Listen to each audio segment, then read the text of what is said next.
안녕하세요. 오늘은 창세기 35장입니다. 지난 시간에 이제 창세기 34장에서는 야곱이 일생일대의 가장 큰 위기를 이제 만나서 정말 그 야곱은 아들들에게 화를 내고 있고, 아들들은 그러면 우리가 이런 상황에서 가만히 있어야 되겠느냐, 이렇게 반복하면서 서로 반목하는 그런 이제 상황인데, 오늘 35장 1절에서는요. 하나님이 야곱에게 이르시되, 그래서 주어가 바뀝니다.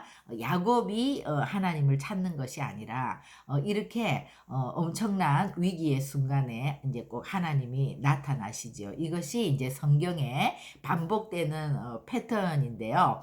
우리가 어찌할 수 없는 그런 절망의 순간, 위기의 순간을 만나고, 또 우리가 죄를 짓고 두려워하고 떨고 있는 이런 순간에 꼭 하나님이 먼저 찾아오시지 않습니까? 우리가 이제 창세기 3장에서도 보면 아담과 이브가 죄를 짓고 나무 뒤에 숨어 있을 때 하나님이 찾아오셔서, 아담아 네가 어디 있느냐, 이렇게 이제 우리를 찾아오시고, 그래서 성경은 계속해서 우리가 정말 죄를 지었을 때는 오히려 두려워서 하나님 앞에 나가지도 못하는 그런 죄인이라는 것을 주께서 아시기 때문에 그렇게 주님을 찾을 수 있는 능력도 없다는 것을 주께서 아시기 때문에 언제나 그런 상황에서 먼저 찾아오시는 거죠. 그러니까 우리가 가장 하나님을 기쁘게 하고 성령이 충만해서 이렇게 좋을 때 그렇게 오시는 것이 아니라,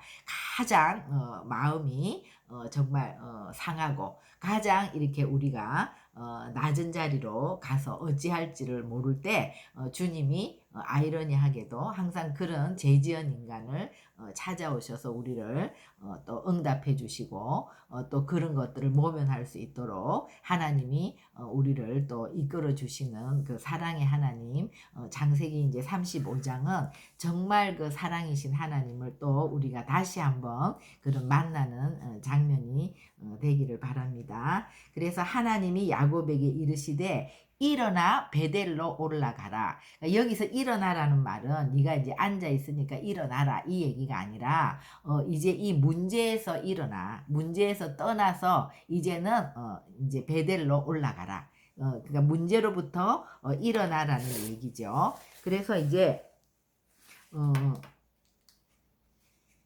네가 내 형 에서의 낯을 피하여 도망하던 때에 내가 내게 나타났던 하나님께 거기서 제단을 쌓으라 하신지라. 2절은요.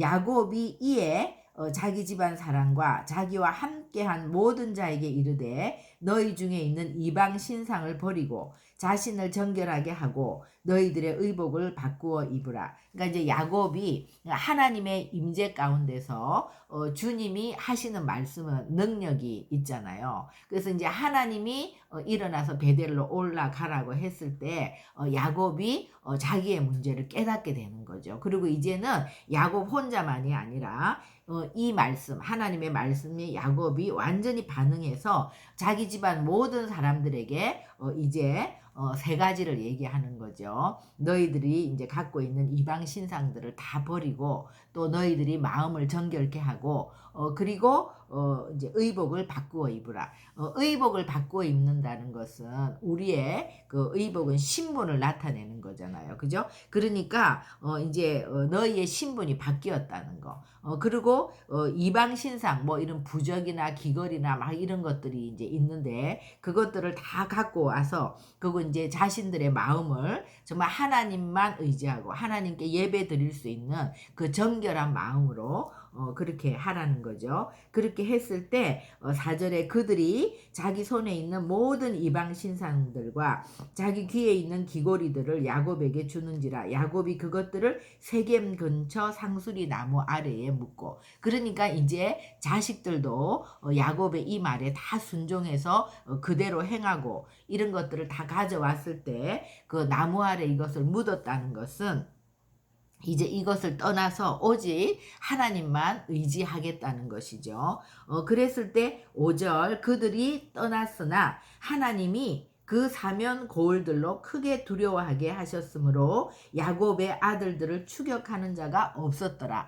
전쟁하시는 하나님이 이제 행하시는 거죠. 하나님이 기적을 일으키셨어요. 언제나 이스라엘의 전쟁은 하나님의 전쟁이고 하나님은 이렇게 이스라엘이 실제로 정말 말과 병거 이런 걸로 전쟁하는 것이 아니라 하나님이 이렇게 전쟁해서 승리를 가져다 주시지 않습니까? 그래서 이제 이렇게 기적을 일으켜 주신 거죠. 야곱과 그와 함께한 모든 사람이 가나안 땅 루스 베델에 이르고 그가 거기서 제단을 쌓고 그곳을 엘 베델이라 불렀으니 이는 그의 형의 낯을 피할 때 하나님이 거기서 그에게 나타나셨습니다. 그러니까 베델이라는 거는 하나님의 집인데 거기다가 또 엘을 하나님을 더 붙여서 따블로 하나님을 부른 거죠. 엘 베델. 그러니까 하나님의 집에 계신 하나님. 그죠? 그러니까 정말 나의 하나님, 하나님 살아계신 나의 하나님, 그 하나님을 고백하는 거죠. 근데 8절에 리브가의 유모 드보라가 죽음에 그를 베델 아래에 있는 상수리 나무 밑에 장사하고 그 나무 이름을 알론 바굿이라 불렀더라.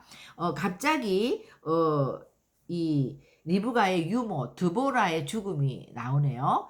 이제 우리가 성경에 보면은요. 이상한 것은 리브가의 죽음, 리브가에 대해서 나오지 않아요. 그러니까 리브가가 야곱과 헤어진 후에는 리브가는 나타나지 않고 리브가의 죽음도 성경에 없는데 이 리브가의 유모는 우리가 창세기 24장 59절에 보면 리브가가 이제 그 친정을 떠나올 때 이삭과 이제 그 혼인하기 위해서 떠나올 때 친정에서 이제 리브가에게 유모를 붙여줘서 이제 같이 떠나게 하죠. 그때 떠나온 유모인데 그때는 유모의 이름도 나타나지 않고 리브가가 유모를 같이 데리고 이제 이렇게 왔구나 이랬는데 이 유모가 지금 이 야곱의 11명의 아들과 디나 이 아이들이 다 처녀 총각이 된 이 나이까지 이제 그 드보라가 살면서 이들을 다 길러준 것 같아요. 그러니까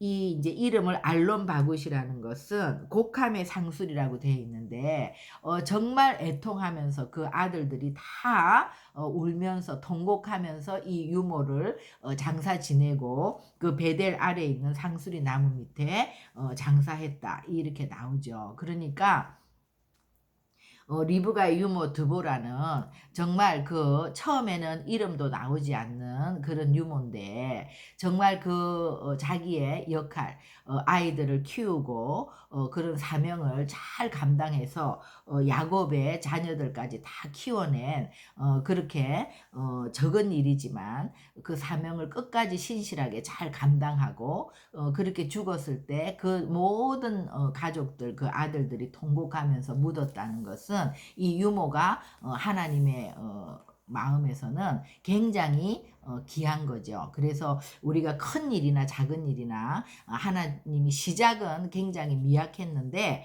이렇게 성경에 유모의 죽음이 기록되고 또 통곡의 상술이라는 그런 이름이 나오는 것처럼 이렇게 하나님이 귀하게 여기는 그런 여인이 되어서 성경에까지 이제 기록이 된 것이 우리에게 참 은혜가 되는 거죠. 9절에 야곱이 밧단 아람에서 돌아오매 하나님이 다시 야곱에게 나타나사 그에게 복을 주시고 우리가 여기는 좀 읽어보면 이상하죠. 야곱이 지금 밧단 아람이 아니라 세겜에서 돌아오는데 이 성경에는 밧단 아람에서 돌아오매 하나님이 다시 야곱에게 나타나서 복을 주시고 이 말은 야곱이 정말 이 베델에서 이제 하나님 앞에 그 세겜에서의 십수년간의 삶을 회개했겠죠. 그러니까 우리가 회개할 때 동에서 서가 먼 것처럼 그 죄를 완전히 지워주시는 것처럼 하나님이 세겜에서 너의 10년은 내가 기억도 하지 않겠다. 그런 뜻이죠. 그래서 바단 아람에서 이제 돌아온 것처럼. 그러니까 그것은 내가 완전히 지우고 네 일생에서 내가 지워버리겠다. 이런 거죠. 그러면서 10절에 하나님이 그에게 이르시되 내 이름이 이제 야곱이지만은 네 이름을 다시는 야곱이라고 부르지 않고 이스라엘이라고 부르겠다. 이스라엘은 이제 내가 너를 대신해서 싸워주고 정말 하나님이 함께하는 하나님이 대신하는 승리를 주는 그 이름이잖아요. 그렇게 이스라엘이라고 부르시고 또 하나님에게 그에게 이르시되 나는 전능한 엘샤다이 전능한 하나님이라 생육하고 번성하라. 한 백성과 백성들의 총회가 너에게서 나오고 또 모든 왕들이 네 허리에서 나올 것이다. 완전히 복에 복을 부어주시고 12절에는 네가 내가 아브라함과 이삭에게 준 땅을 너에게 주고 내가 네 후손에게도 그 땅을 주리라. 그래서 이제 그 야곱의 후손과 땅에 대한 약속까지 또 축복하시고 그렇게 완전히 이제 축복을 해주시지 않습니까? 그러니까 야곱이 이렇게 세겜에서 정말 10년 동안 하나님의 애간장을 태우고 그래서 정말 거기서 이런 사건을 당하고 이렇게 했을 때 하나님이 그 누가복음 15장의 당자의 비유처럼 얼마나 그 아들로 인해서 가슴을 조이며 빨리 돌아와야 되는데 이렇게 야곱을 기다리고 있었다는 거죠. 그러니까 이 디나 사건도 하나님이 야곱 가정을 치신 것이 아니라 하나님의 백성들이 하나님을 떠나서 세상 가운데로 완전히 젖어서 살게 되면 사단은 정말 하나님의 백성들을 찢으려고 하고 하나님의 백성들을 유린하는 그 유린당하는 그 가정을 주님이 보실 때 얼마나 안타까워하면서 그렇게 했는데 그런 사건을 통해서 이제 야곱이 깨닫게 하고 정말 나의 문제를 정말 돌이키게 하는 그래서 하나님이 돌아오셨을 때 우리 이제 보통 뭐 부모들도 자녀가 막 이렇게 되면 어떻게 네가 그럴 수가 있냐 어떻게 그렇게까지 내가 애서와 모든 문제를 다 해결해주고 너의 가는 길에 함께 했는데 그렇게 하나님을 잊어버리고 그렇게 세상에 물들어서 그렇게 살다가 그런 일을 당했냐 너는 진짜 야곱으로 살아라 정말 이스라엘이라는 이름이 아깝다 이렇게 뭐 정말 야단을 친다든지 꾸짖는다든지 그 문제에 대해서 물어본다든지 이런 것이 한마디도 없고 하나님은 정말 그 당자를 기다리다가 오늘 올까 내일 올까 날이면 날마다 그 동구 밖에서 그 아들을 기다리던 그 아버지의 마음처럼 야곱이 돌아와 준 것만 해도 너무 고마워서 정말 야곱이 그 베델에 돌아와서 단을 쌓자마자 막 축복을 해주시는 거죠. 그리고 내가 다 잊을게. 내가 세겜에서 그런 것들은 다 지워버릴게. 내가 기억도 하지 않을게. 그리고 여기 그냥 바단 아람에서 돌아왔다고 그렇게 해주는 그 사랑의 아버지.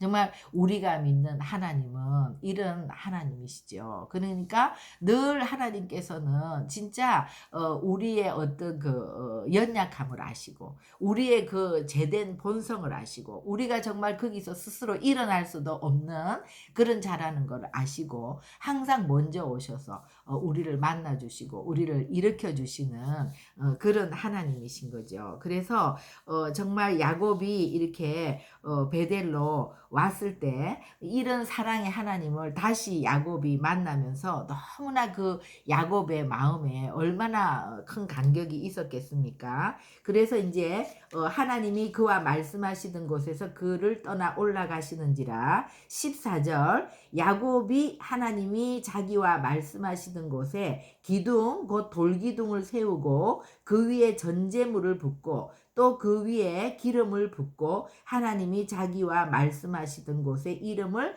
베델이라 불렀다. 그러니까 우리가 이제 그 전제물이라는 것은요. 재물이 이렇게 희생 재물을 드릴 때 재물이 다 타잖아요. 그런데 다 탈 때 그 위에 또 포도주를 붓고 기름을 부으면 다시 다 타던 그 재물이 다시 막 불이 붙어서 활활 타오르는, 그러니까 이것은 완전히 드리는 거를 말하는 것이거든요. 그래서 우리 디모데후서 4장 6절에도 보면 바울이 전제와 같이 내가 벌써 부어지고 나의 떠날 시각이 가까웠도다 이렇게 고백하지 않습니까? 그러니까 야곱이 그 28장 베델에서 이제 주님을 만났을 때는 내가 정말 하나님께 예배드리고 하나님의 성전에서 주님과 교제하면서 나의 11조를 드리고, 그러니까 하나님을 위해서 살겠습니다 이런 고백을 했다면, 이 35장에 다시 올라온 베델, 죄짓고 정말 그런 위기 상황을 만났던 그 베델이 다시 이제 주님의 은혜로 올라온 이 베델에서 그 하나님의 말로 할 수 없는 사랑을 경험하고 나서는 이 전제를 드리는, 그러니까 이 전제는 내가 하나님 나의 모든 것을 주님께 다 드리겠습니다. 오직 나는 주님만을 의지하는 삶을 살겠습니다. 정말 나의 목숨까지도 주님께 드리겠다는 그런 어떤 순교적인 그런 고백을 하는 것이죠. 그래서 그 베델에 하나님, 정말 그 야곱이 35장에서 이렇게 하나님의 그 영원한 끝없는 그 사랑을 경험한 자만이 하나님 앞에 고백할 수 있는 그런 고백을 이제 드린 거죠. 그러니까 아버지의 그 자식을 위한 한이 없는 사랑을 이렇게 받아본 자들, 이 당자의 비유에 나오는 그 당자도 똑같은 그런 사랑으로 이제 아버지를 경험하게 되지 않습니까? 그러고 나서는 절대로 변하지 않죠. 이제 그 아버지의 사랑에 완전히 묶여버리는, 그래서 세상 어떤 것보다도 정말 하나님 한 분을 사랑하는 그 하나님이 우리에게 독생자를 아낌없이 내어주셨던 그 크신 사랑, 그 크신 사랑에 우리도 정말 우리의 모든 것을 주님께만 드리는 그 사랑으로 연합되게 되는 것이죠. 그러니까 이제 성경에서는 항상 이렇게 큰 어떤 사건이 있으면 하나님이 이렇게 크신 사랑의 언약을 주시고 이렇게 하면 계속해서 진짜 그 사랑을 부으시면서 실제로 야곱이 이제 완전히 이스라엘이 될 수 있도록 이끌어 가시고, 또 이스라엘이 되었다는 것을 입증하는 그것으로 이제 그 사명이 끝나지 않습니까? 아브라함도 그랬고, 근데 야곱도 이제 이 이후에 계속해서 변화되면서 나중에 이제 베냐민을, 그 요셉을 잃고 그 베냐민만은 절대로 놓지 못했던 그 인간적인 그 마지막 줄이었던 그 베냐민을 완전히 정말 베냐민이 죽으면 죽으리라 하는 그런 정말 하나님 한 분만을 의지하면서 이제 베냐민까지 내놓을 수 있는 그 이제 사랑이 입증되죠. 그리고 이스라엘은 정말 12 이스라엘의 그 12지파를 다 축복하는 영적인 거장으로서 이스라엘로서 이제 그 생애를 이제 마치게 되는데, 그 가장 큰 변곡점이 되는 것이 이 35장의 베델에 이 하나님께 예배드리면서 전제물을 드리는 이 신앙 고백이 되겠습니다. 그래서 정말 하나님은 요한 1서에도 하나님은 사랑이시라 이런 것처럼 하나님은 정말 사랑 그 자체이신데,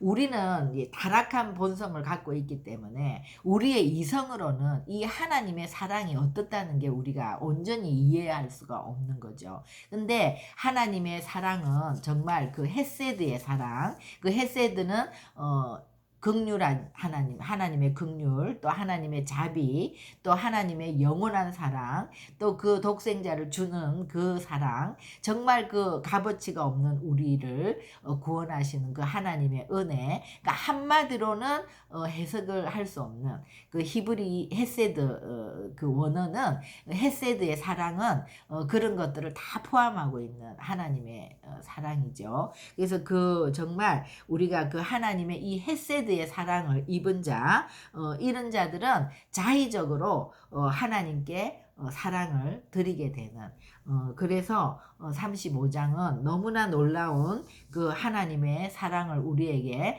다시 한번 정말 말씀하시는 그래서 우리도 이 야곱의 일생을 신앙의 여정을 보면 처음에는 어쩌면 야곱이 이럴까 이러면서 잠잠히 그 말씀을 묵상하다 보면 야곱이 바로 나구나. 야곱이 너무나 우리와 똑같구나.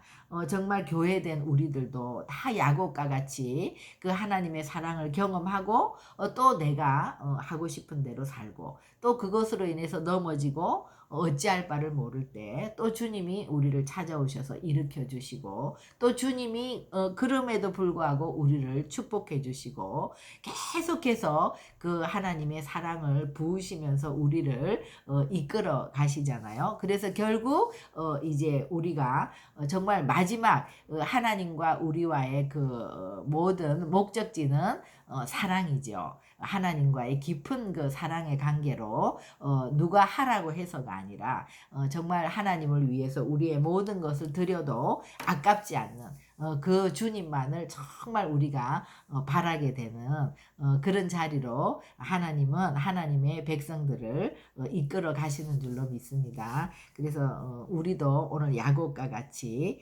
정말 그 하나님을 부르면서 정말 저희들이 기도하겠습니다. 하나님 언제나 우리가 죄를 짓고 두려워 떨고 있을 때 우리가 정말 너무나 절망하고 갈 길을 몰라 방황하고 있을 때 우리 가운데 두려움으로 어찌할 줄을 모르고 있을 때 항상 먼저 주님께서 우리를 찾아오시고 우리를 만나주시고 또 우리를 일으켜주시는 그 주님을 찬양합니다. 우리의 신앙의 여정 가운데 그럼에도 불구하고 우리는 또 넘어지고 또 넘어지기를 수도 없이 반복하지만 하나님은 절대로 우리를 버리지 아니하시고 이 야곱에게 역사하시는 그 하나님이 우리 모두의 하나님인 것을 믿습니다. 하나님 정말 우리의 삶 가운데서도 이렇게 정말 우리의 모든 것을 들여서 우리의 마음으로 우리의 온 몸으로 우리의 목숨까지 주님 앞에 드리는 그 사랑으로 저희들이 주님을 사랑하는 그 자리까지 저희들을 인도하여 주시옵소서. 하나님께 모든 것을 의탁하옵고 우리를 맡기며 오늘도 감사하며 예수님의 이름으로 기도합니다. 아멘.